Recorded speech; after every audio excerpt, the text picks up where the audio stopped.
नमस्ते। आज के इस खास विश्लेषण में बहुत बहुत स्वागत है। आजकल म्यूचुअल फंड्स में इन्वेस्ट करना काफी पॉपुलर हो गया है ना? लेकिन अपना पैसा लगाने से पहले ये समझना बहुत जरूरी है कि ये फंड्स आखिर कितने प्रकार के होते हैं।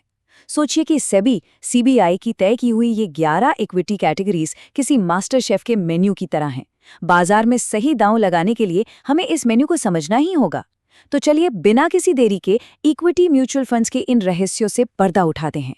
ओके, चलिए सीधे इस इन्वेस्टर टूल के रोड मैप में डाइव करते हैं। आज हम इन 6 पॉइंट्स को कवर करेंगे। 1. Basics of equity funds. 2. The market cap funds. 3. Combined and flexible funds. 4. Specialized investment strategies. 5. Tax saving ELSS funds. और आखिर में 6. नियम, रिस्क और टैक्स। इन फंड्स को इस तरह लॉजिकल बकेट्स में बांटकर समझना काफी आसान हो जाएगा।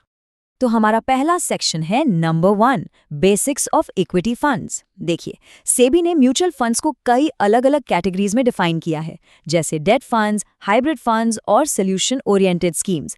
लेकिन आज हम अपना पूरा फोकस सिर्फ और सिर्फ इस इक्विटी मेन्यू पर ही रखने वाले हैं।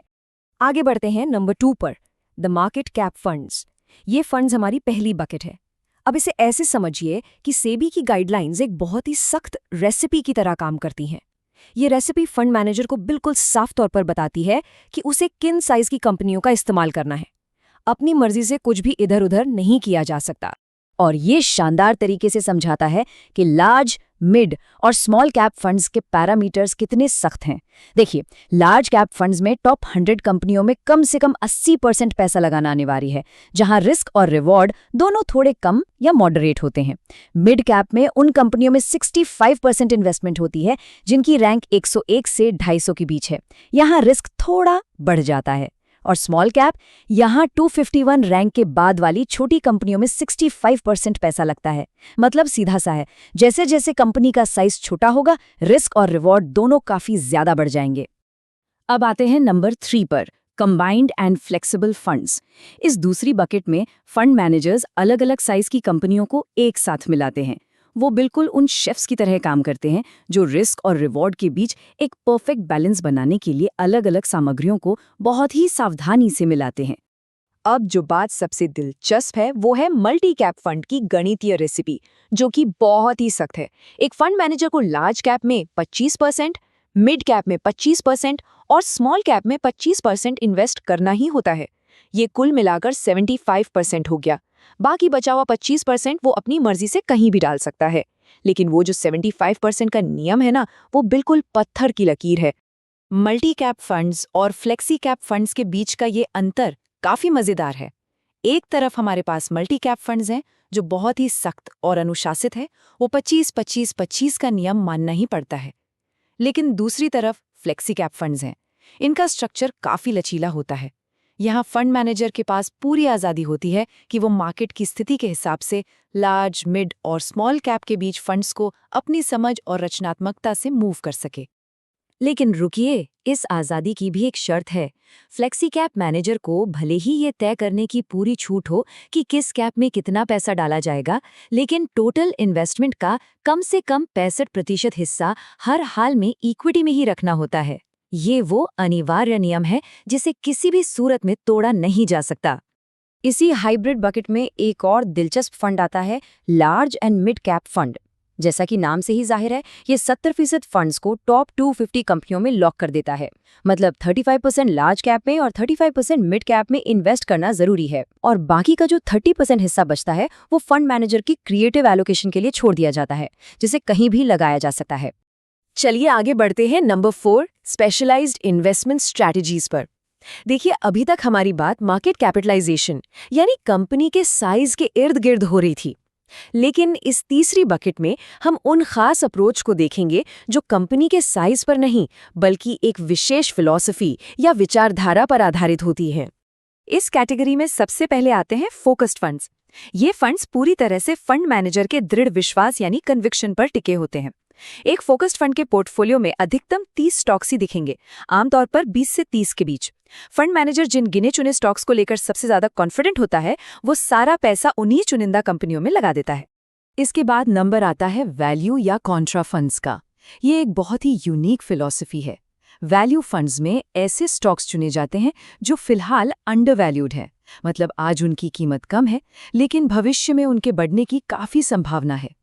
वहीं कॉन्ट्रा फंड्स में एक कॉन्ट्रेरियन अप्रोच अपनाई जाती है, यानी मार्केट जिस दिशा में भाग रहा है उसके बिल्कुल विपरीत जाकर इन्वेस्ट करना, ताकि जब भीड़ गलत साबित हो तो इस फंड में मोटा मुनाफा मिल सके। अब कुछ इन्वेस्टर्स ऐसे भी होते हैं जिन्हें अपने पोर्टफोलियो से रेगुलर इनकम चाहिए होती है। उनके लिए बने हैं डिविडेंड यील्ड फंड्स।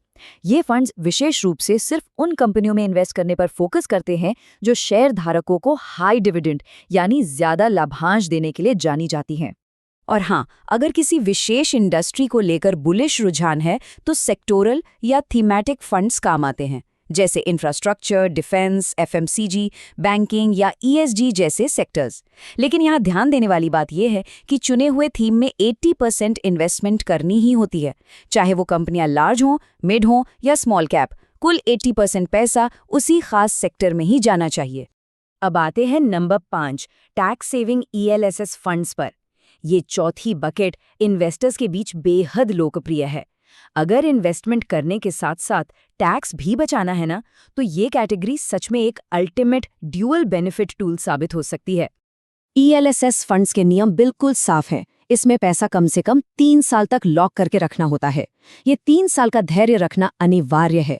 लेकिन इसका सबसे बड़ा फायदा ये है कि पुरानी टैक्स रेजीम के तहत सेक्शन 80C में टैक्स छूट मिलती है। और हाँ, एक और बात, यहाँ भी कम से कम 80% इन्वेस्टमेंट इक्विटी में ही करनी होती है।